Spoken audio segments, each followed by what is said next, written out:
Sebagian orang ketika diajak berkorban, dia mengatakan, maaf Ustaz, saya belum mampu. Tetapi dalam satu hari dia menghabiskan rokok 2 bungkus dalam sehari. 2 bungkus dalam sehari itu paling tidak 70.000.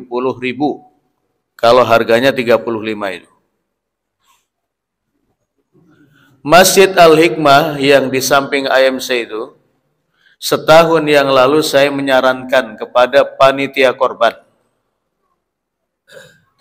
untuk dibentuk panitia tabungan korban. Dan panitia ini diberikan lap keringat dari kas masjid.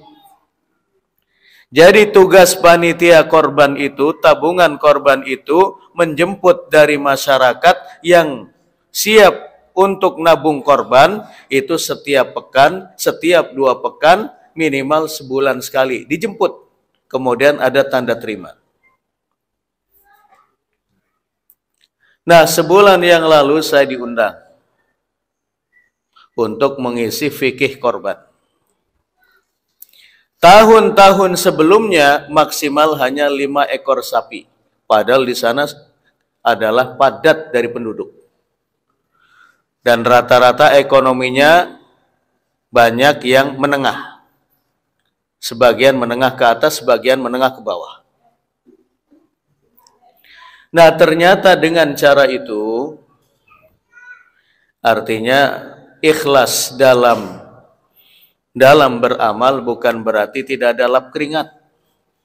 Maka saya sarankan pada waktu itu diambilkan dari kas masjid untuk bensin para panitia. Nah, begitu saya diundang sebulan yang lalu untuk mengisi fikih korban, selain 5 sapi yang biasa dilakukan tahun ke tahun, dari sebulan yang lalu sudah siap 77 orang berkorban, dan itu sudah siap, sudah cukup uangnya. 77 kan berapa sapi itu? 10 apa 11? Iya, hampir 11 lah. Artinya ada capaian yang sangat besar, padahal ekonomi sekarang menurun. Maka kalau bagi orang yang masih belum bisa meninggalkan rokok, disingkirkan dululah 4 batang atau 5 batang sehari. Ditabung. Artinya kalau kita bisa menyisihkan 10.000 saja sehari dalam 1 tahun, itu sudah terkumpul 3.600.000. Itu sudah sapi super itu. Kalau 8.000 sehari, itu sudah 2.840.000. Cukup untuk sapi Bali. Begitu. Tapi memang perlu dibentuk tim yang kuat. Maka supaya tim menjadi kuat dan keikhlasan terjaga, ada lap keringatnya. Karena ikhlas bukan berarti semuanya harus dari sendiri, bukan.